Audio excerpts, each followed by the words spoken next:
30 দিনে spoken English এর আগে আমি 7টা ভিডিও করছি মেন ভার্ব নিয়ে।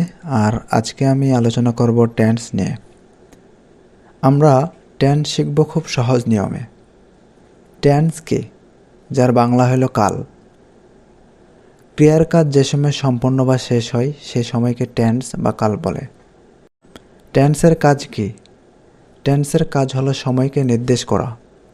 একটা কাজ কখন হবে, কখন হচ্ছে আর কখন হয়েছে। টেন্স 3 প্রকার: প্রেজেন্ট, পাস্ট, ফিউচার। এই 3টি টেন্সের আবার 4টা করে ক্যাটাগরি আছে। Present indefinite tense, present continuous tense, present perfect tense, present perfect continuous tense, past indefinite tense, past continuous tense, past perfect tense, past perfect continuous tense, future indefinite tense, future continuous tense, future perfect tense, future perfect continuous tense. Total 12টা tense. এই 12টা tense আমরা 12 দিনে শিখব খুব ভালো করে। আজকে আমি আলোচনা করব প্রেজেন্ট ইনডিফিনিট টেন্স বা স্যাম্পল টেন্স নিয়ে, যার বাংলা হলো সাধারণ বর্তমানকাল। যে টেন্স দ্বারা বর্তমানে কোনো কাজ করা অভ্যাস বা চিরসত্য বোঝালে তাকে প্রেজেন্ট ইনডিফিনিট টেন্স বলে বা স্যাম্পল টেন্স বলে। প্রেজেন্ট ইনডিফিনিট টেন্স করার জন্য আমাদের একটা স্ট্রাকচার মনে রাখতে হবে। সেটা হলো সাবজেক্ট, ভার্ব, ভার্বের সাথে এস বা ইস যুক্ত হবে, প্লাস অবজেক্ট থাকবে। আমাদের সাবজেক্ট কোনগুলা? আই, হি, সি, ন্যাম, ইট, ইউ, উই, দে, এগুলো হলো আমাদের সাবজেক্ট। আর আমাদের ভার্ব কোনগুলা? ভার্ব বিভিন্ন প্রকার হতে পারে। মেন ভার্ব, অক্সিলারি ভার্ব, এটা নিয়ে আমি আলোচনা করব। এগুলোর সাথে আমরা এস বা ইস যুক্ত করব, প্লাস অবজেক্ট দেব। অবজেক্ট আমাদের প্রিপোজিশন হতে পারে এবং ভার্বকে যে প্রশ্ন করলে যেটা পাওয়া যায় সেটাই হলো আমাদের অবজেক্ট। আমরা একটু ভার্ব দেখি। ভার্ব মানে ক্রিয়া, যার বাংলা হলো কোনো কিছু করা, হওয়া, থাকা, খাওয়া অর্থে যে সকল ওয়ার্ড ব্যবহৃত হয় তাকে ভার্ব বলে। ভার্বকে আমরা দুই ভাগে ভাগ করতে পারি, একটা হলো ফাইনাইট ভার্ব আর একটা হলো নন ফাইনাইটিভ ভার্ব। ফাইনাইট ভার্ব আবার দুই প্রকার, একটা হলো প্রিন্সিপাল ভার্ব, যেটাকে আমরা মেন ভার্ব বলে থাকি, আর একটা হলো অক্সিলারি ভার্ব বা হেল্পিং ভার্ব। প্রিন্সিপাল ভার্ব বা মেন ভার্ব কোনগুলো? যেগুলো আমি ক্লাস করতেছি, যেমন go, do, eat, write, take, come, see, get, drink, এগুলো দিয়ে আমরা সেন্টেন্স মেক করতে পারবো অনায়াসে। এগুলো যদি আমরা 300 থেকে 400টা মনে রাখতে পারি তাহলে আমাদের ইংরেজিতে কথা বলতে কোনো প্রবলেমই হবে না।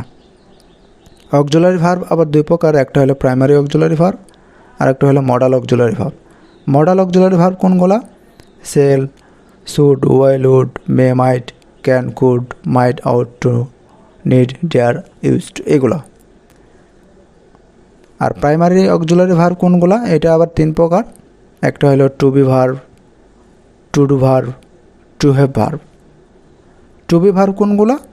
B, am is are, was were, been এবং বিং। টু ডু ভার্ব কোনগুলো? Do, does, did, done. আর টু হ্যাভ ভার্ব কোনগুলো? হ্যাভ, হ্যাজ, হ্যাড, হ্যাভিং, এগুলো আমাদের মনে রাখতে হবে।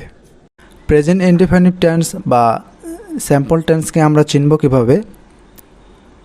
প্রেজেন্ট ইনডিফিনিট টেন্সকে আমরা চিনব সাবজেক্ট ভার্বের সাথে যদি এস বা এস যুক্ত থাকে তাহলে আমরা বুঝবো যে এটা প্রেজেন্ট ইনডিফিনিট টেন্স। এছাড়াও আমরা যদি টু ডু ভার্বকে দেখতে পাই, ডু এবং ডাজকে, তাহলে বুঝবো যেটা আমাদের প্রেজেন্ট ইনডিফিনিট টেন্স। কিন্তু বাংলা বাক্যকে আমরা চিনব কিভাবে? বাংলা ক্রিয়ার শেষে যদি এ, ই, অ, অন্তস্থ ইত্যাদি অক্ষরগুলো থাকে তাহলে প্রেজেন্ট ইনডিফিনিট টেন্স হয়। এখন কোনগুলোর সাথে আমরা এস অথবা ইএস যুক্ত করব? কোন ভার্বের সাথে? আমাদের সাবজেক্ট যদি হি, সি, ন্যাম, ইট থাকে, এগুলোর শেষে আমরা সাবজেক্টের পরে আমরা এস অথবা ইএস যুক্ত করব। এবং কার সাথে আমরা ইএস যুক্ত করব? যেগুলো ভার্বের শেষে S, double S, S H, C H, O এবং এক্স থাকে, এগুলো ভার্বের শেষে আমরা ইএস যুক্ত করব। যেমন উদাহরণ হিসেবে আমরা দেখতে পারি হি গোজ টু স্কুল, মানে সে স্কুলে যায়। আর কোনগুলো ভার্বের সাথে আমরা এস অথবা এস যুক্ত করব না? যেগুলো আমাদের সাবজেক্ট দেখব আই, ইউ, উই, দে, এগুলোর পরে আমরা এস অথবা এস যুক্ত করব না ভার্বের পরে। এটা মাথায় রাখতে হবে। প্রেজেন্ট ইনডেফিনিট টেন্স বা স্যাম্পল টেন্সকে আমরা তিনটা ফরম্যাটে বানাবো: অ্যাফার্মেটিভ সেন্টেন্স, নেগেটিভ সেন্টেন্স এবং ইন্টারোগেটিভ সেন্টেন্স। অ্যাফার্মেটিভ সেন্টেন্স: আমি যাই, আই গো, সে যায়, হি গোস। আমি কিন্তু বলেই দিয়েছি যে সাবজেক্ট যদি আমাদের হি, সি, নেম, ইট থাকে, এগুলোর পরে আমরা এস অথবা ইএস যুক্ত করব। নেগেটিভ সেন্টেন্স দেখি: আমি যাই না, আই ডু নট গো, সে যায় না, he does not go.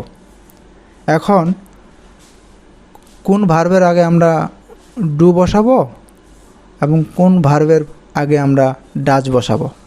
Not দিলে তো আমাদের নেগেটিভ সেন্টেন্স হয়ে গেল। এক্ষেত্রে যদি আমাদের সাবজেক্ট থাকে হি, সি, নেম, ইট, এগুলোর পরে আমরা ডাজ বসাবো এবং আমাদের সাবজেক্ট যদি আই, ইউ, উই দিয়ে থাকে, এগুলোর পরে আমরা ডু বসাবো।